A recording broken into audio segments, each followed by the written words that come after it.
Plusieurs lignes de la parole mènent à une seule ligne, celle de la vérité éternelle.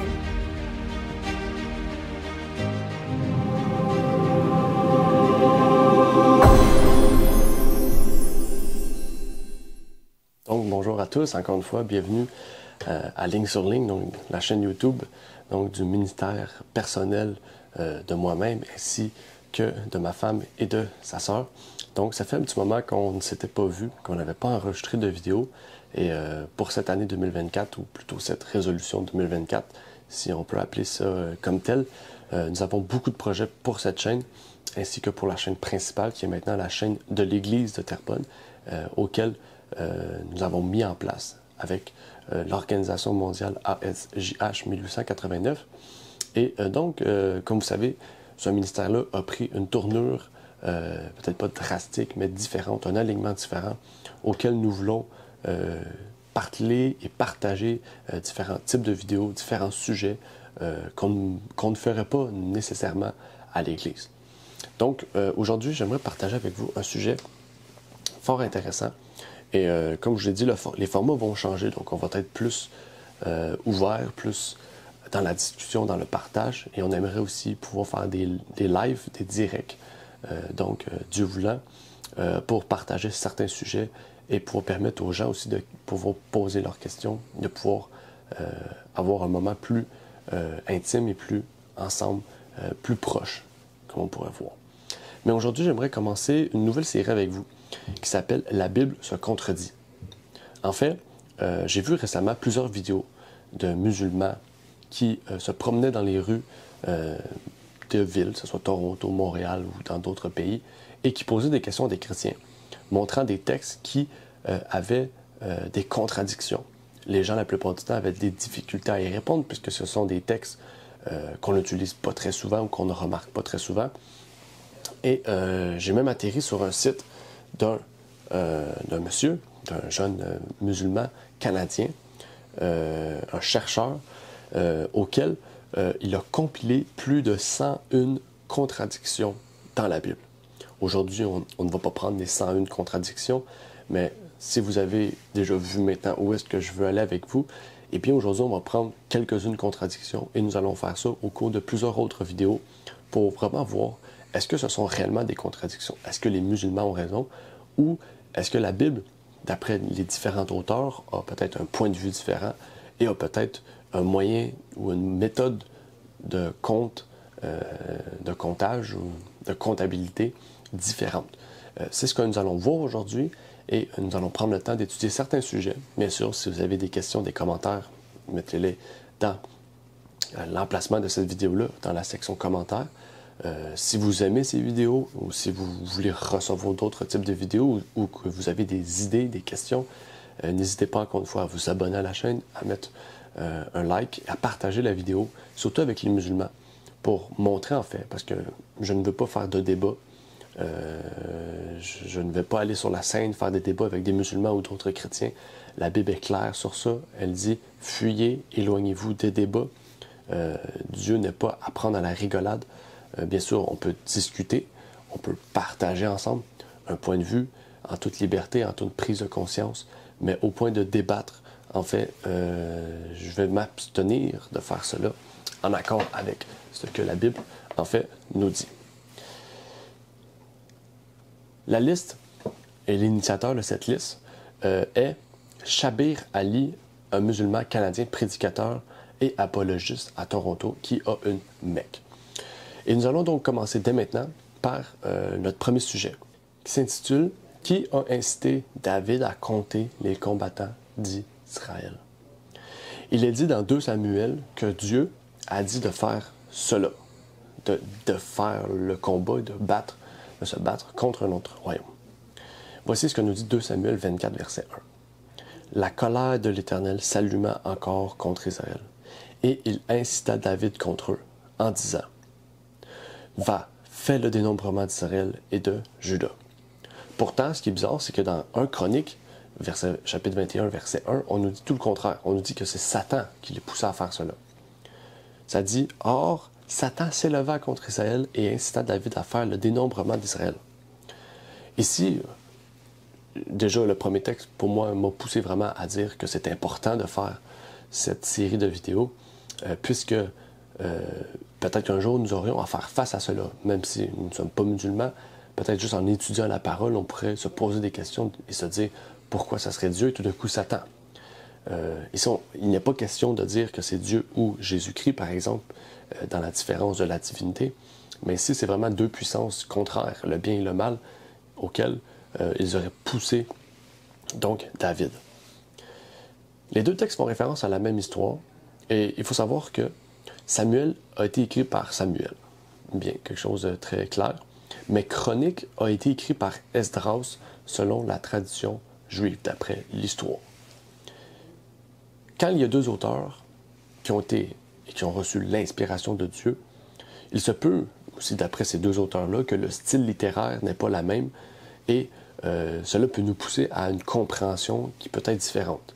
Pourtant, nous devrions toujours essayer de comprendre les deux dans le même sens, même si le style littéraire n'est pas le même d'après les auteurs. On sait que Paul, par exemple, n'a pas le même style littéraire que Marc, que Matthieu, que Jean ou que Luc.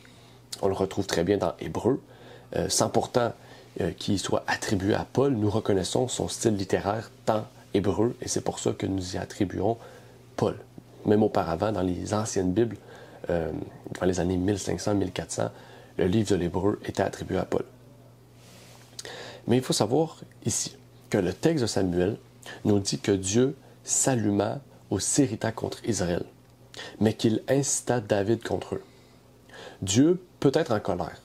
La colère de Dieu venant de Dieu, même Jésus est en colère sur terre, est une colère, et la seule colère possible, parce que la Bible dit ne vous mettez pas en colère, la colère vient de Satan, la Bible est claire sur cela, mais Jésus s'est mis en colère. Encore une fois, on pourrait voir une contradiction, mais la colère face à l'injustice. Donc, à l'injustice, on ne parle pas de l'injustice d'après moi, l'injustice d'après la Bible est une colère qui est sainte. La colère qui vient de l'homme n'est pas sainte. La colère qui vient de Dieu, ce qui veut dire contre l'injustice, est sainte. Et Dieu ici a fait cela, et on comprend ici que la colère est quelque chose de contraire. Jacques aussi nous dit que Dieu nous donne des épreuves, mais nous remarquons le cas de Job, par exemple, où Satan demande à Dieu de pratiquement détruire Job, et Dieu le permet. Donc vous comprenez, est-ce que c'est Dieu qui s'est mis en colère contre Job et qui a attaqué Job? Non, c'est Satan. Mais Dieu a permis que Satan fasse ces choses. On peut voir la même chose ici. Dieu permit à Satan de faire cela au peuple de Dieu. Dieu permis d'aller s'attaquer à David pour faire un acte. Dans ce sens, nous comprenons qu'on dise que c'est Dieu qui a incité ou que c'est Satan qui a incité. En fait, dans les deux cas, nous pouvons voir que Dieu ne va pas commettre un acte atroce, mais il va permettre que Satan commette un acte atroce pour montrer à David, pour faire vivre à David une épreuve et lui montrer, en fait, tu dois passer au travers de ces difficultés, ou tu as fait quelque chose de mal, passe par-dessus. La même chose est arrivée avec Job. On aurait pu dire que c'est Satan ou que c'est Dieu qui s'attaque, c'est prêt à Job. Mais dans les deux cas, nous comprenons que le mal qui arrive n'est pas causé par Dieu, est peut-être laissé au dépourvu pour Dieu, mais n'est pas causé par Dieu. Dans le cas présent ici, Dieu avait prévu de juger Israël et a donc permis à Satan de le faire pour les péchés que ce peuple avait commis. Le deuxième cas est le cas du décompte. On nous dit, dans ce décompte, combien de combattants a-t-on trouvé en Israël et en Juda? Dans la Bible, on retrouve à plusieurs reprises des décomptes différemment. Par exemple, un texte va nous dire 21 000, un autre texte 24 000. Encore une fois, c'est des choses qui ne sont pas très difficiles à comprendre, mais il faut prendre le temps de bien comprendre pour pouvoir trouver la conclusion assez rapidement.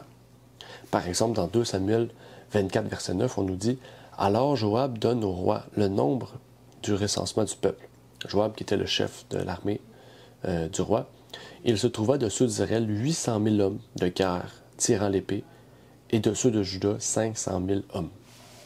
Pourtant, dans 1 Chronique 21, verset 5, on nous dit « Et Joab donna à David le rôle du dénombrement du peuple. Il se trouva de tout Israël 1100 000 hommes tirant l'épée, et de Juda 470 000 hommes tirant l'épée. » Remarquons que dans que dans la King James, la version King James en anglais, non pas francophone, il est dit qu'il y a 800 000 hommes vaillants, tandis que Chronique ne le dit pas. OK? Nous pouvons comprendre donc que sur le total de 1 100 000 hommes, il y avait 800 000 hommes vaillants. Donc, encore une fois, comme je vous dis, c'est d'après le point de vue du texte. Okay? Donc, ici, 800 000 hommes tirant l'épée. L'autre bord, 1100 000 hommes tirant l'épée. Mais dans la version King James, il ne faut pas oublier ici, il y a des versions des fois qui manquent quelques mots. Dans la version King James, c'est écrit 800 000 hommes vaillants. Donc, sur 1 100 000, il y avait 800 000 hommes vaillants. C'est-à-dire, pas seulement qui tiraient l'épée, c'est pas seulement des guerriers. Sur tous les guerriers, il y avait 800 000 hommes qui étaient vaillants, qui étaient de confiance, en fait. Et c'est là que les deux textes ne s'appuient pas sur le même élément. Les deux ont le même décompte, mais chacun s'appuie sur un élément différent, sur quelque chose que l'auteur a voulu mettre en lumière ou mettre et faire ressortir, en fait. Cette divergence, en fait, est due à la différence entre les personnes incluses dans chaque rapport. Dans le rapport de 2 Samuel, le nombre d'hommes de valeur ayant tiré l'épée était de 800 000, mais il n'incluait pas l'armée permanente de 288 000 hommes décrite dans 1 Chronique 27, 1 à 15, ni les 12 000 hommes spécifiquement attachés à Jérusalem décrite dans 2 Chroniques 1, verset 14. En incluant ces chiffres, on obtient le grand total de 1 100 000 hommes de valeur qui composaient l'ensemble de l'armée des hommes d'Israël. Le chiffre de 470 000 de 1 Chronique 21 n'inclut pas les 30 000 hommes de l'armée permanente de Juda mentionnés dans 2 Samuel 6, 1. Et donc, en prenant tous ces différents textes, on arrive avec le grand nombre que se référait le total de 1 Chronique. Et donc, c'est ce qui ressort ici, du fait que des individus signalent que Joab n'a pas achevé le dénombrement des hommes de Juda, d'après 1 Chronique 21, verset 6. Les deux calculs sont corrects en fonction des groupes qui ont été inclus et exclus de chaque rapport. La perception du nombre et la spécification dans le passage de Samuel démontrent qu'il faut bien lire pour bien comprendre. Il y a plusieurs éléments que par ce seul verset-là, comme les musulmans font, ils prennent ce verset-là puis un autre verset sans prendre le contexte, sans lire tout le livre, perdent le sens de certaines phrases. Troisième point. Dieu a envoyé son prophète menacer David de combien d'années de famine. Dieu envoyait le peuple en famine pendant un certain nombre d'années. Mais il y a 2 dates pour celle de David. Dans 2 Samuel 24, verset 13, on nous dit « Gad vint donc vers David et le fit savoir en disant « Que veux-tu qu'il t'arrive aux 7 ans de famine dans ton pays, ou que durant 3 mois tu fuis devant tes ennemis et qu'ils te poursuivent, ou que pendant 3 jours la mortalité soit dans ton pays. Maintenant, consulte et vois ce que je dois répondre à celui qui m'a envoyé. » Pourtant, ici on nous dit 7 ans, mais dans la Chronique, il est dit 3 ans. Accepte ou 3 années de famine, ou 3 mois de défaite devant tes adversaires, atteints par l'épée de tes ennemis, ou pendant 3 jours l'épée de l'Éternel et la peste dans le pays, et l'ange de l'Éternel exerçant la destruction dans tout le territoire d'Israël. Vois maintenant ce que je dois répondre à celui qui m'envoie. En ce qui concerne 2 Samuel 24, verset 13, de nombreuses traductions anglaises suivent la Septante. La Septante, qui est la version donc biblique grecque, en utilisant 3 à la place de 7. S'il s'agissait de la lecture originale, nous aurions alors un exemple d'erreur de copiste, donc de copie, enfin de personne qui réécrit. En fait, il faut savoir qu'il n'y a pas d'erreur ici. La clé réside dans la compréhension du texte plus large du récit. Par exemple, considérons d'abord un verset qui précède le récit dans 2 Samuel. 2 Samuel 21, verset 1. Il y eut du temps de David une famine qui dura 3 ans de suite. Et David chercha la face de l'Éternel, et l'Éternel dit, c'est à cause de Saül et de sa maison sanguinaire, parce qu'il a fait mourir les Gabaonites. Il est clair qu'Israël avait déjà connu 3 années de famine avant que David ne recense le peuple d'Israël et de Juda, pour des raisons qui n'ont rien à voir avec la situation en question. 2 Samuel 24, versets 1 à 7 nous dit, et relate le début du recensement, mais nous trouvons au verset 8 qu'ainsi tout le pays et revinrent à Jérusalem au bout de 9 mois et 20 jours. Ainsi, selon le texte, le recensement du peuple a duré près de 1 an.